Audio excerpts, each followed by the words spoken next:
राम राम. कलियुगाचा वारा हे YouTube channel मध्ये आपलं स्वागत आहे. एक सक्का धाकटा भाऊ एक सख्या थोरल्या भावाच्या बायकोसोबत लफडं करून सख्या थोरल्या भावाला लहाना भाऊ कोऱ्हाडीन तोडून हे पण बायको समोर तोडून पोत्यात भरतो. पोत्यात भरून पोत्याला दगड बांधून एका तलावात फेकतो. बघा, ही गोष्ट ऐकायला पण कशी वाटते. कसंही बघूया सविस्तर आपली स्टोरी. आपला जवळचा जालना जिल्हा आपल्या महाराष्ट्रातील, म्हणजे त्याचं नाव आहे मुंबईचं पिल्लू म्हणून त्याला ओळखलं जातं. असा तो जालना जिल्हा. जालना जिल्ह्यातील बदनापूर तालुका आहे. बदनापूर तालुक्यातील सोमठाणा सोमठाणा वाल्हे सोमठाणा तलाव आहे. त्या तलावात काय होतं, तिथे ढोर आपले लोक ढोर वासरं चारायला असतात. गोराकी त्यांना असं त्या तलावात सोमठाण्याच्या तलावात असं एक पोतवरी आल्यासारखं दिसत नाही, त्याच्यातून हात बाहेर आलेला दिसतो. आणि ते पाहतात तर ते घाण वास येतो. आणि ते सांगतात त्यांना त्याच्यात एक मृतदेह असल्यासारखं दिसतं. ते पोलीस पाटलाला कळवतात. पोलीस पाटील ताबडतोब बदनापूर पोलीस स्टेशनला कळवतात आणि बदनापूर पोलीस तिथं तातडीने हजर, त्यांची टीम येऊन तिथं तातडीने हजर होतात. ते बघतात तर ते पूर्णतः बॉडी अशी सडेल टोंचेल असती, सगळी हे असतं त्याच्यात. म्हणजे ते चेहरा ओळखू येत नाही, काही नाही, अशी पूर्ण पाण्यात ठोकेल गिगेल असती. त्याच्यात कोण आहे, कसा आहे, काय आहे हे ओळखू येत नाही. फक्त त्याच्यात एकच ओळखू येतं की त्याच्या अंगात एक टी शर्ट, कपडे आणि त्याच्या हातावर एक टॅटू गोंदलेला असतो. त्याचं म्हणजे आपलं छत्रपती हे नाव गोंदलेलं असतं. त्या गोंदलेल्या नावावरून ते दिसतं आणि तिथं जागेत ते छवी हे करतात, पीएम करतात आणि जागीच फोटो किटो काढतात. आणि ते ज्यावेळेस त्याची चौकशी करतात त्यावेळेस त्यांना त्याच सोमठाणेमधलंच मागील 10-20 ऑक्टोबरची त्यांना कंप्लेंट आलेली असते.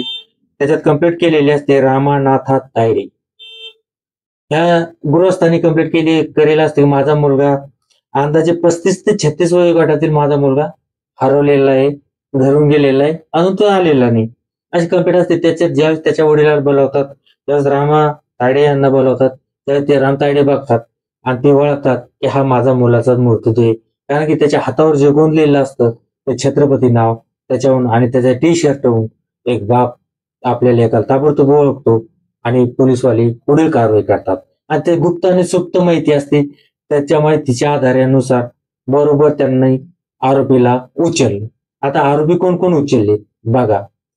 परमेश्वर राम तायडे हे मूर्ती व्यक्ती, जे मयत झालेत, 35 ते 36 वर्षाचा युवक, होतकरू युवक, हा मूर्ती पडेल. हा त्याचाच लहाना भाऊ, सक्का भाऊ ज्ञानेश्वर राम तायडे, वय अंदाजे 24. आणि मनीषा परमेश्वर तायडे, वय अंदाजे 30.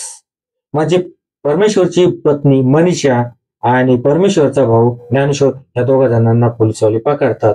त्यांना पोलीस स्टेशनला नेतात आणि त्यांची मस्त हळद कुंकू, गुलाल, अगरबत्ती यांनी त्यांचं सर्वस्वी सत्कार करतात. आता तुम्ही समजून घ्या हा सत्कार कसा असेल. पोलिसांच्या भाषेतला सत्कार तो त्यांचा वेगळा असतो, आपला सत्कार वेगळा असतो. आपलं श्रीफळ वगैरे गुलाल आणि त्यांचा सत्कार सुंदरी, बाजीराव हे असलेला त्यांचा सत्कार असतो. बर्फ, लादी ठेवणे, कोलदाडा घालणे, हा सत्कार केला. सत्कार केल्यानंतर हे दोघ जण पोपटासारखे बोलायला लागले. आता बघूया यांचं काय आहे. पहिलं सविस्तर स्टोरी सविस्तर बघूया. जर तुम्ही आपलं युट्यूब चॅनल सबस्क्राईब करेल नसेल, सबस्क्राईब करून घ्या आणि कॉमेंट्स जरूर करा आणि व्हिडिओ लाईक करायला विसरू नका. बघूया. हे जे परमेश्वर राम तायडे हा युवक राहतो, याच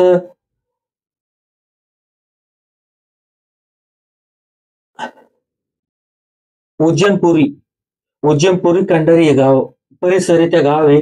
त्या गावात याचं मामाचं गाव असतं. यो गावात जाणं येणं करतो. तिथं पण ही मनीषा आहे. मनीषाचं पण मामाचं गाव तेच असतं. यांचं त्या मामाच्या गावात यांचं सूत जुळतं. यांचं प्रेम प्रकरण सुरू होतं. प्रेम प्रकरणाचं प्रकरण वाढत वाढत प्रेमात अंकुर येतात, फुलतं, बहरतं आणि यांचं दोघांच्या पण घरच्यांच्या मर्जीने यांचं लग्न होतं. लग्न देवा ब्राह्मण आणि साक्षीने यांचं लग्न होतं.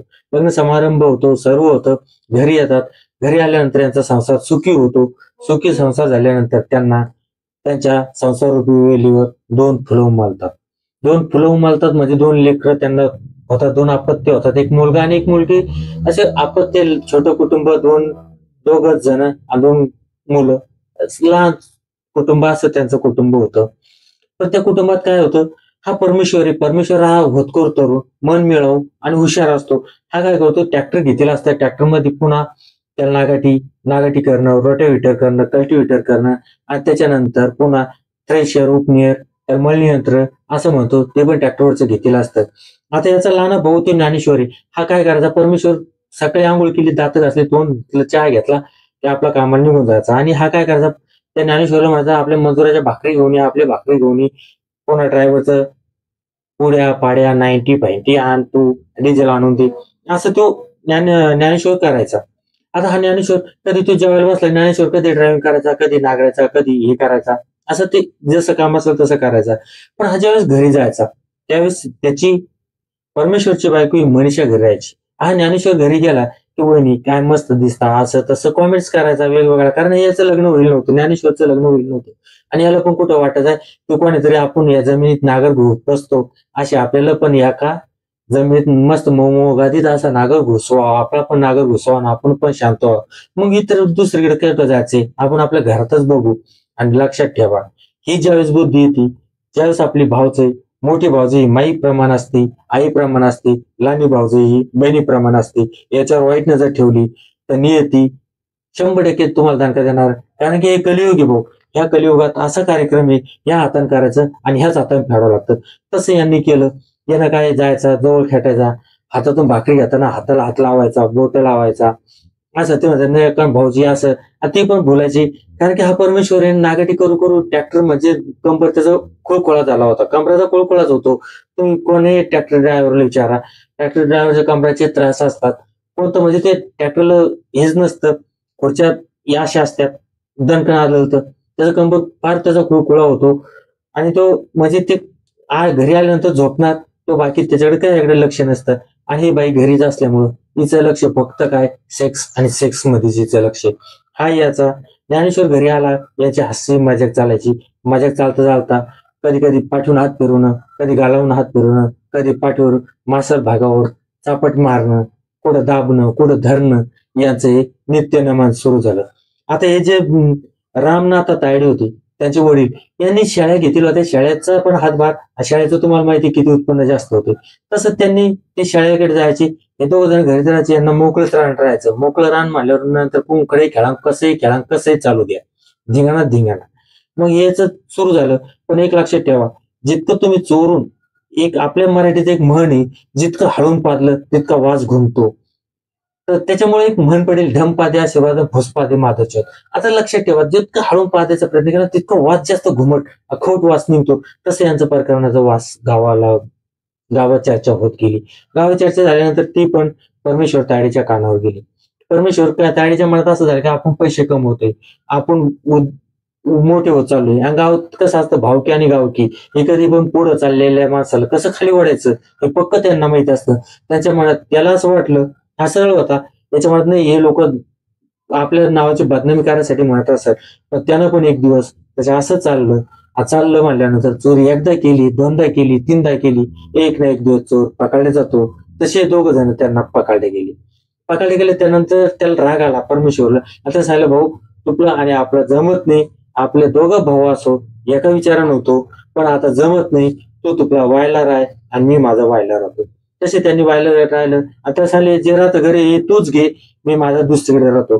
दुसरीकडे जागा घेतली, आपलं पत्राचं सेट ठोकलं आणि तिथं राहू लागला. आपले दोन पोरं बायको घेऊन तिथं राहू लागला आणि ट्रॅक्टर घेतलं.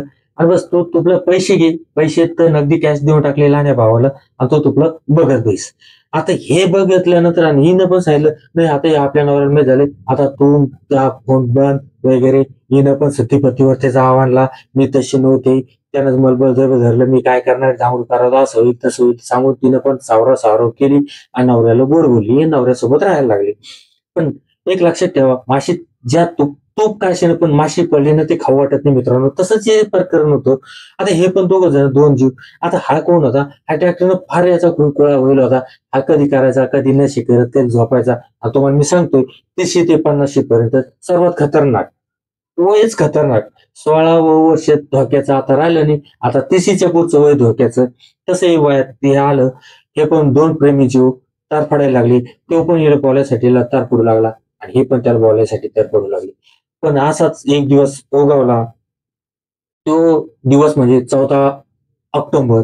त्या दिवशी हिनं फोन लावला आणि सांगितलं ते झोपलेत. झोपल्यानंतर अंदाजे 12:30 ते 1:30च्या दरम्यान लहाना भाऊ, स्वतःचा त्याचा सक्का लहाना भाऊ घरी आला. बायकोनं जिनं त्याच्यासोबत प्रेम प्रकरण केलं, लग्न केलं, 2 लेकरं झाली.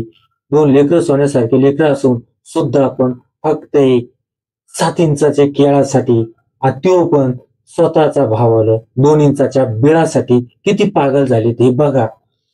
तिनं दरवाजा उघडला, त्याला आत घेतलं, कुऱ्हाड कोपऱ्यातली कुऱ्हाड काढून लहान्या देवराच्या हातात दिली. असं हे तुझं तुझा थोरला भाऊ झोपलाय. आता याला कळाल्यानंतर यानं जे कुऱ्हाड उचलली, सपासप वार केली. मित्रांनो, त्याला काहीच कळालं नाही. मी मरतोय का झोपेले काय आहे? आणि मला मारतय कोण आणि का मारतय? याचा मारणाऱ्या परमेश्वरला, ज्याचं देवाचं नाव आहे, त्याला पत्ता लागला नाही. आणि नाव पण तो मारणारा पण ज्ञानेश्वर आहे. हे पण ज्ञानेश्वर माऊली सारखं नाव ठेवलेलं. लक्षात ठेवा. आणि बापाचं नाव पण राम आहे. बघून घ्या, सगळे देवाचे नाव पण सगळे भक्त त्याच्यात बघून घ्या. तिथं मारले गेले.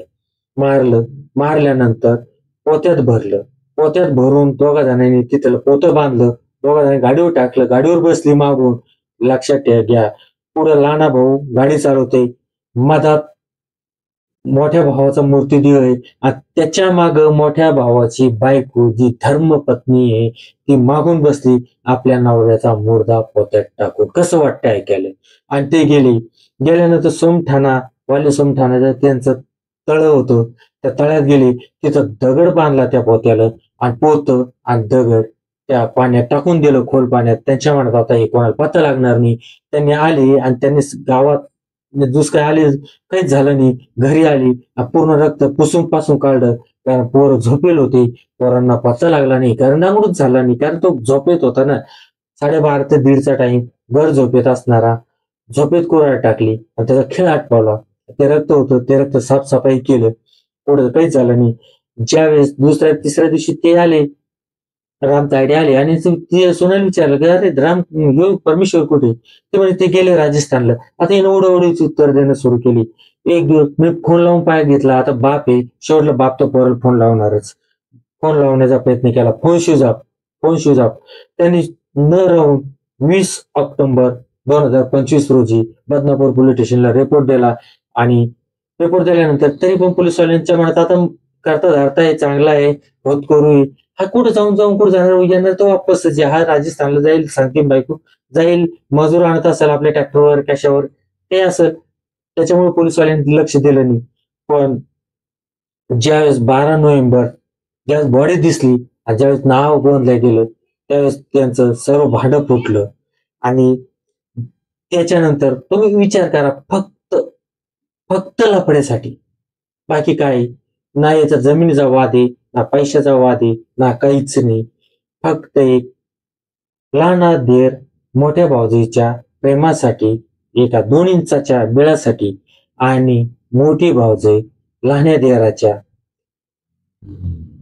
7 इंचाच्या केळासाठी किती पागल होती. काय जमाना आलाय. जमाना इतका बदलला, कारण की हे कलियुगी भाऊ. या कलियुगात हे नॉर्मली हे जर नसते पण पकडले गेले किंवा नसते पण खून केले तरी यांना पायाखालची जमीन पण विक्रीसाठी सापडली नसती. कारण की नियती ही सांगते तुमची लहानी भाऊजाई तुमच्या बहिणीप्रमाणे असते आणि मोठी भाऊजाई माईप्रमाणे असते. त्याच्यामुळे याच्यावर वाईट नजर ठेवणार कधीही वाईट होतं. आणि इथं ते दोघं पण पकडले गेले. आता तुम्ही मला सांगा, ते 2 लेकरं उन्हात पडले. हे तर जे 26 वर्षाचे, हे तर 20-25 वर्ष बाहेरच येत नाही, कारण त्याचा बापच ते जमानत घेत नाही. कारण त्याच्या बापाला माहिती आपल्या मोठ्या लेखाला लहान लेकर मारले, कोण जमानत घ्यायला? तो तसा 20-25 वर्ष साधणारे. ही जी बाई, हिनं नवऱ्याला पण मारले, हिची जमानत कोण घेणार आहे? आणि ते 2 लेकराचा काय दोष याच्यात? ते 2 लेकरं उन्हात पडली फक्त आणि फक्त एका वासनेच्या खेळासाठी. मित्रांनो, त्याच्यामुळे मी सांगतोय, कधीच आलं पण तिशीच्या समोर जरा सांभाळा, बोला आणि व्यवस्थित फिंगरिंग फोर प्ले वगैरे व्यवस्थित चालू द्या आणि व्यवस्थित करा. कारण की घिसाड्याकडून शिकायला भेटतं की लोक ज्यावेळेस गरम झालं त्यावेळेस ठोकायचं असतं. हे पण लक्षात ठेवा. जय हिंद, जय महाराष्ट्र.